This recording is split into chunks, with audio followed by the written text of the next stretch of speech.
You're listening to The Endless Party with your hosts, Megan Elijah Armstrong.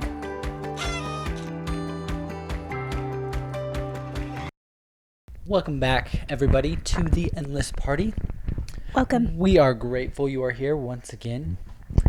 Good to be with you. Especially for this special episode, because it includes all the good things about a very special girl. Her name is Meg. Elijah, you're too kind. Thanks. So we're actually asking Meg a bunch of questions. We're going to pick that little brain of hers and get a sneak peek into what her life is like. So here we go. Let's just dive right in, everybody. Let's dive right in. Okay, Meg, who was your favorite teacher growing up and why? My favorite teacher in elementary school was my 5th grade teacher. Her name was Miss Lowe. And I really liked her because... She brought you to new highs, even though her name was Miss Lowe? Yes, she actually did. That was very accurate. She really pushed me academically, and she taught me that I could work really hard in school and do well. She was really, really good at like pushing you and making you do really hard things. And at first I actually struggled in her class, but then she really like helped me to excel. So she was really cool. Shout out Miss Lowe. Her name was Teresa, I believe. Teresa Lowe, Yes. if you are listening to this podcast. Yes. You had a very impactful exam. What do I even say? Influence. Influence in Yes. Meg Babcock. My but young now life. Meg Armstrong's life. Okay, but I want to say my favorite high school teacher too. Oh, cool. Go for it. My favorite high school teacher was Uma Mahendran. Uma. She was really from the country India, and she taught me Algebra 2 and pre-calculus, and she was great too. I don't even think I took She just pre-calculus. believed in me, and she was very nice. That's so great. Yeah, I really liked her. So, Can you try to do her accent for us? No, I cannot. She has a very thick Yeah, accent. she's a and really she's super cool. I've never She has a even met really her, but thick accent because she really is from India. So what's interesting is like you have to like learn her language kind of. But her and we were like really good friends. Like I would go in for lunch a lot because I needed like extra help, and we hung out a lot. So Fun she was fact for you all, just a side note. My wife was at the top of her class. She was valedictorian. And I was in the top, or the part of the class that made the top half possible. So the brains of this family all rests within her head. I will say this is crazy to think about. When I was a senior in high school, so we're talking I'm 17, Mm-hmm. Elijah was 22 years old and he was a junior in college. Right? Yes. No. 5 years. You're a sophomore in college. I don't remember. You're 22. So when I was We were 17. both freshmen at the same time. Yes, I was a freshman in high school when he was a freshman in And I was a college. freshman in college. Crazy to think about. Wild. Question 2. What's the best advice you've ever gotten, and when has it come in handy? My high school coach told me that I needed to embrace adversity. Ooh, Make it your best friend. that's good.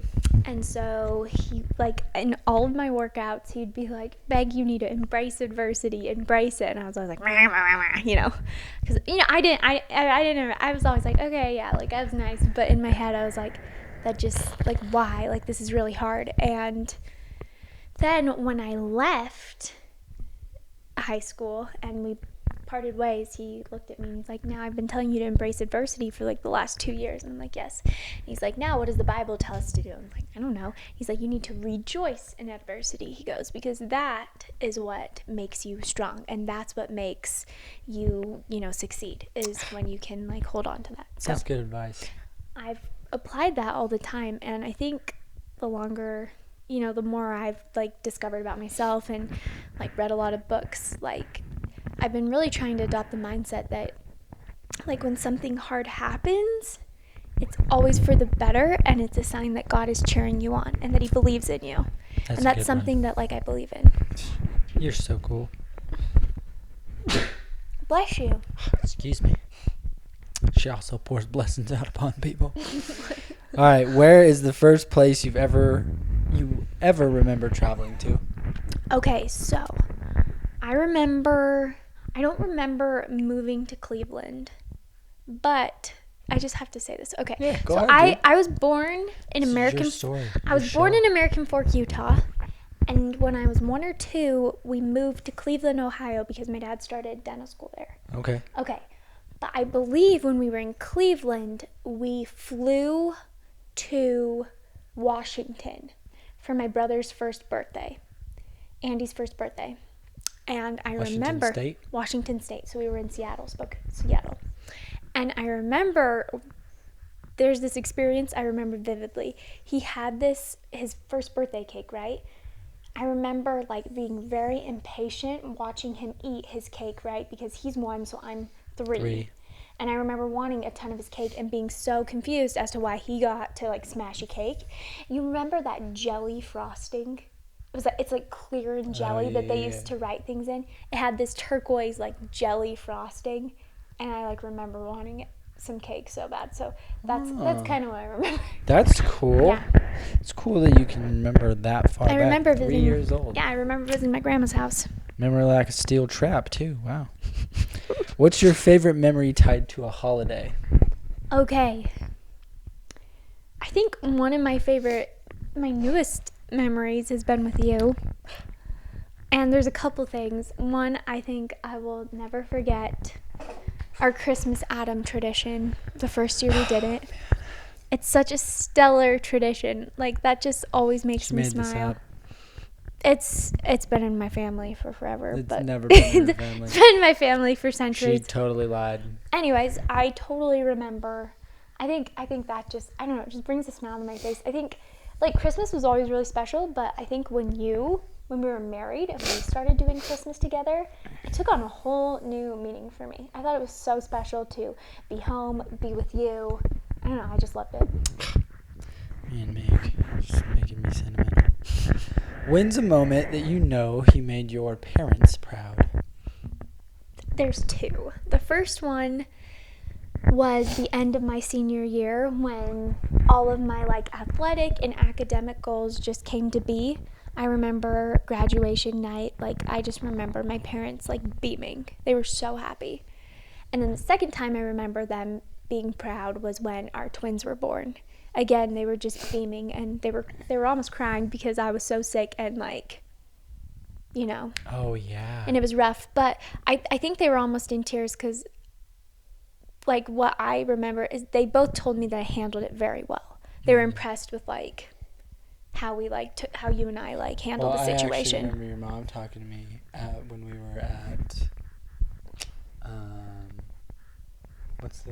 after the delivery, like the postpartum side. Yes, the postpartum side. Your mom was like, we were both sitting there and the nurse was helping you walk to the bathroom. You just got off all the hard stuff. I think I'd had surgery like 8 hours before. Yeah, and it was at like 3 a.m. and you were just like so happy and you're like, oh my gosh, I can walk. I was so happy to walk. I can see my feet. Like just so stoked. And your mom was like crying. And she was like, this girl just got cut open and like scarred and she is just so bubbly. And she was just like so, you could tell she was so happy. That was a good moment when our babies were born. That was a good moment. I could cry just thinking about it. Do you have any phobias? Yes. I am intensely claustrophobic. Yep. In the sense that I don't even know if it's claustrophobia, I hate blankets on my face. I do not like to be in the covers with blankets over my head. Like, I don't like to be in spaces that I feel like I'm going to suffocate. And I think this fear comes back to, like, I think my mom or someone told me I was going to suffocate if I was under a blanket when I was really little. And if that was the case, I would have died so many times. Well, I don't know. I just have never risked it. I won't risk it. Still does it. Elijah will pull the blanket over my head or something, and it literally like causes a panic in my chest. I hate. There's this one day she like put a full pillow over my face, and she's like, "Does this scare you?" I was like, "No." And I was like, "Well, never do it to me." And I was like, "Never do it to me, because I will cry." Like I hate that stuff. What advice will you give your 12-year-old daughter, well, daughters, that you never received as a 12-year-old? 1, never compare. Never. And I especially think because they're twins, Winnie's success will never take anything away from B. And B's success will never take away anything from Winnie. They can both be successful. They can both be beautiful. They can both be, great athletes, whatever they want to achieve. I know they both can. Mm-hmm. But when another girl or when another person is succeeding, don't compare, because there's enough success out there. And my second advice is kind of funny. It's never get bangs. Never. Oh. Don't ever get bangs. As a 12-year-old, because you're never going to be able to care for them the way you should. that an adult could. So, yeah, don't get bangs. That's fair. Wow. Good advice. Do you have a favorite number? 3, Why? because you and I say it free. That's true. Or I also like free and 5. Vibe. But 17 seems good in my head right now, too. 3, 5, and 17. Do you have a favorite childhood memory? And if so, what is it?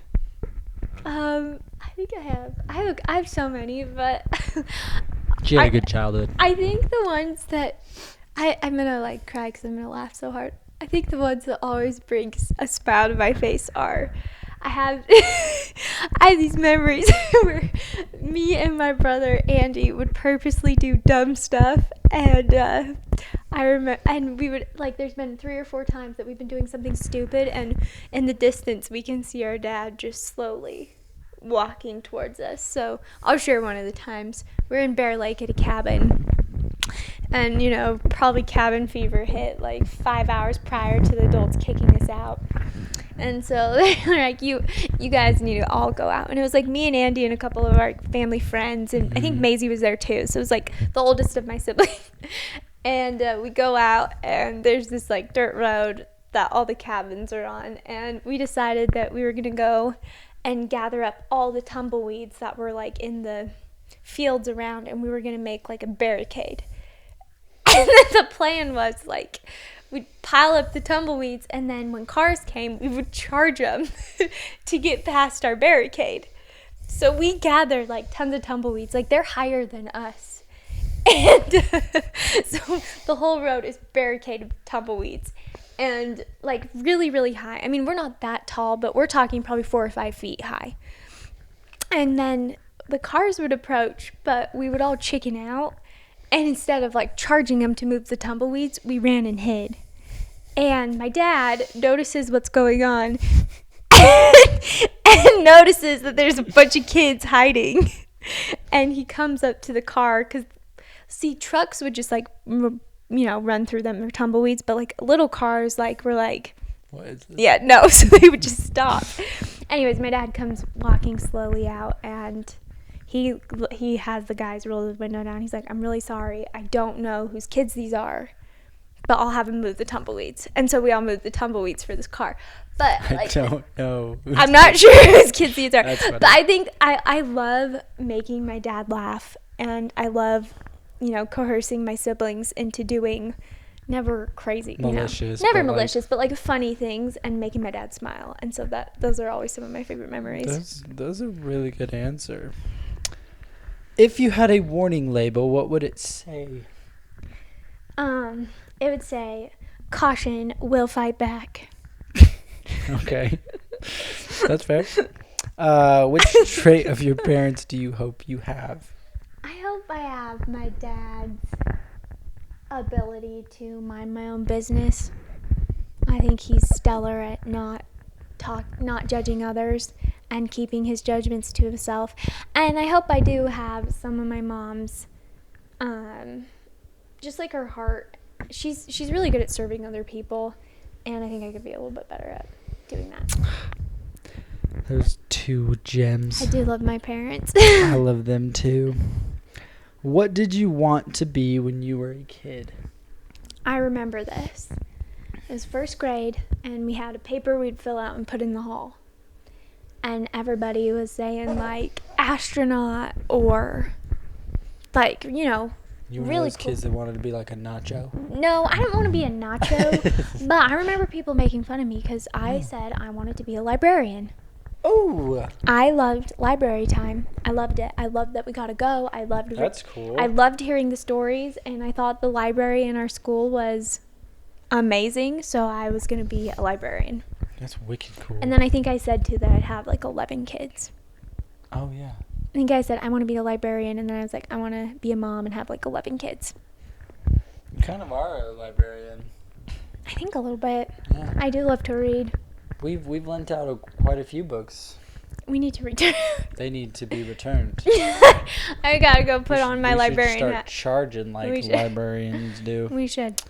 Okay, other than Jesus, who do you look up to the most? You. You changed my life, man. I don't even know what to say. Okay, so do you have lipstick on? Yeah. I look like a fruitcake. Okay, so if you had to have a Disney pet, what pet would you have? Hands down, I would have Pascal from Tangled, the little chameleon.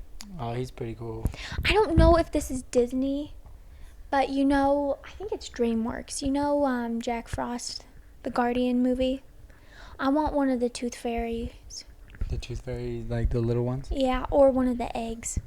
The eggs are funny because they're just legs. Yeah, I think I'd want each of one of those Guardians minions. They're all stellar. Oh, the even little the elves are funny too. Yeah. Yeah. Oh, those are good. You know what's actually a good one too is the one on Frozen, the little snowballs. Okay, I was gonna say that too. Okay, Those are actually, good too, I was actually. thinking about Frozen because of the snowballs. Unfortunately, I think Olaf is very overrated. I do He's too. not my favorite, but his little snow minions I think are adorable. So any like small minion, I guess, is like. Side note, we just went to the zoo. There was this teeny little orange monkey.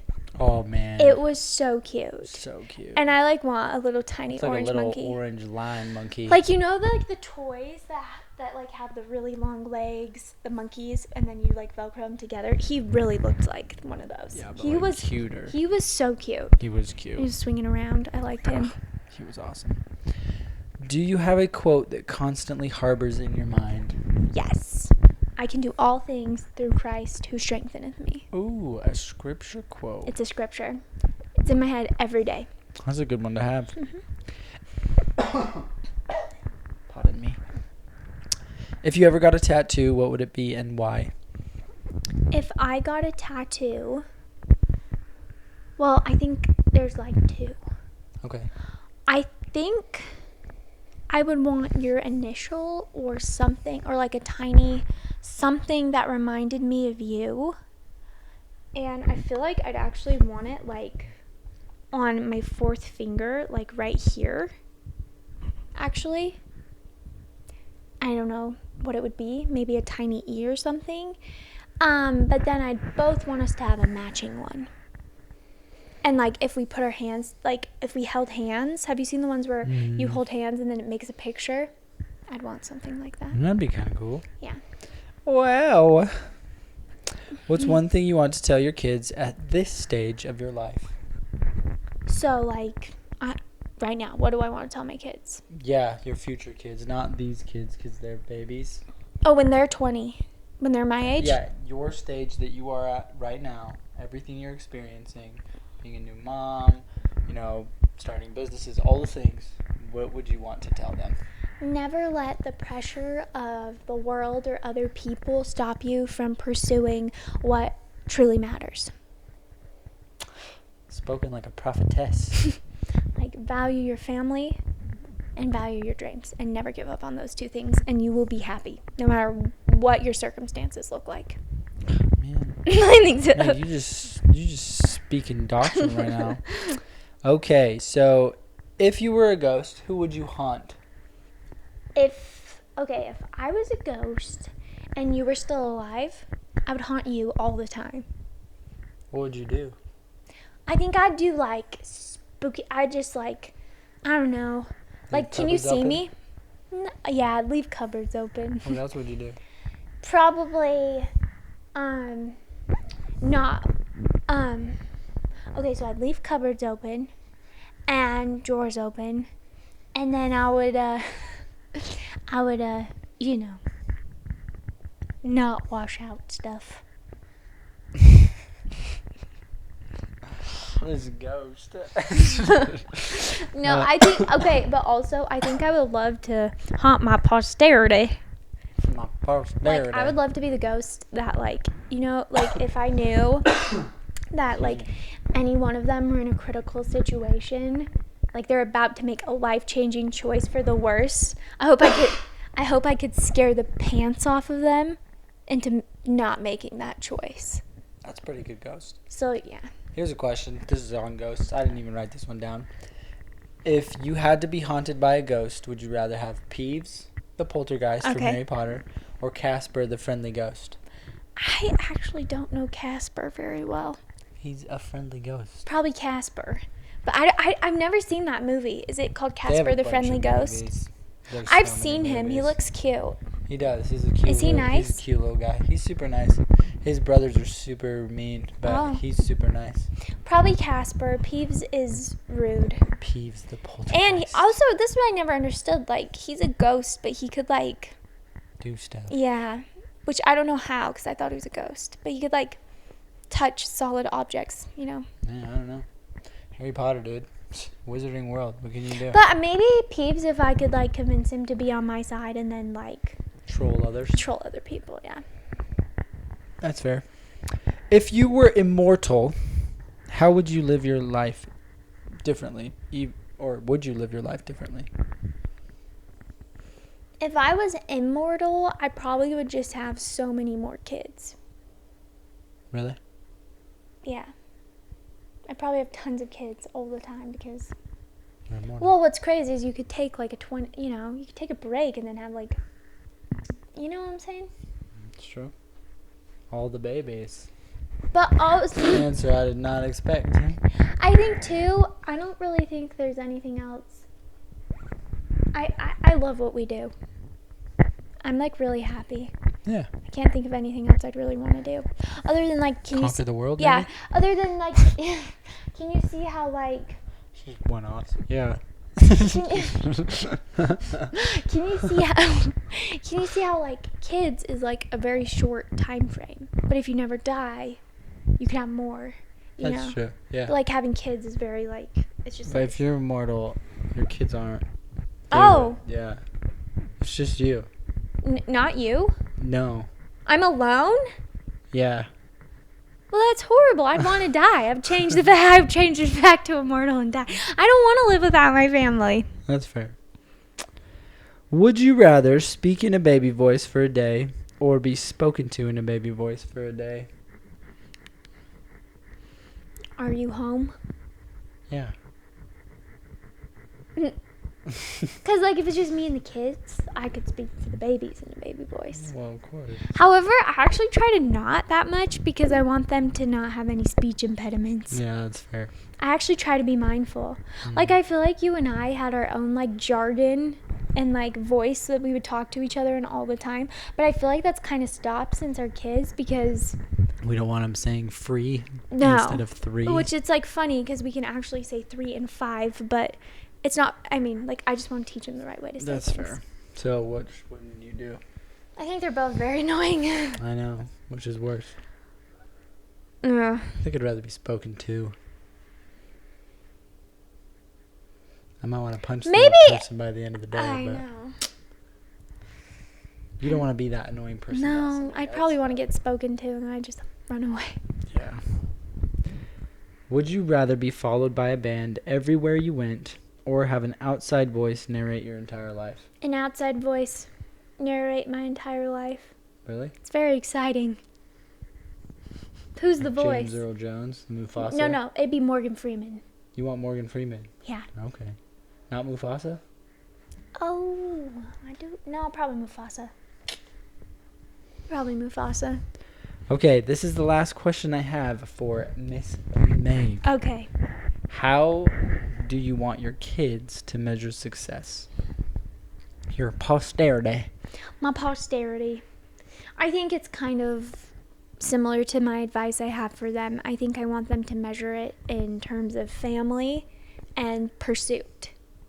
Like, I always want them to be pursuing their dreams. I think for me, like, I will be really proud of my kids that they're pursuing. I think I'll be more proud of their pursuit than their attainment. Like, I want them to attain and succeed, but like, if they live a life full of pursuit, you know, they're pursuing having a good family, or they're pursuing their dreams, then I think they're very successful. That's a very good definition of success. Yeah, I read it in Jordan Peterson's and I adopted it. Jordan Peterson. I love Jordan Peterson. Jordan Peterson. Well, that is Miss Meg Armstrong in a nutshell. This is Catching Up with Meg Party. Stay tuned. We will have more of these episodes. Because we think they're super fun. Yeah. And you can get to know my lovely wife here a little bit more in the coming episodes. Okay? Okay. Until next time, ladies and gentlemen. Peace. You've been listening to The Endless Party. Please feel free to join us over at our website, theendlessparty.com, for more of our content. Also, we would love to hear from you. Leave some comments and let us know what you're interested in us talking about. Seriously, like, subscribe, leave a 5-star rating, whatever it is the platform says to do, so that we can keep partying together.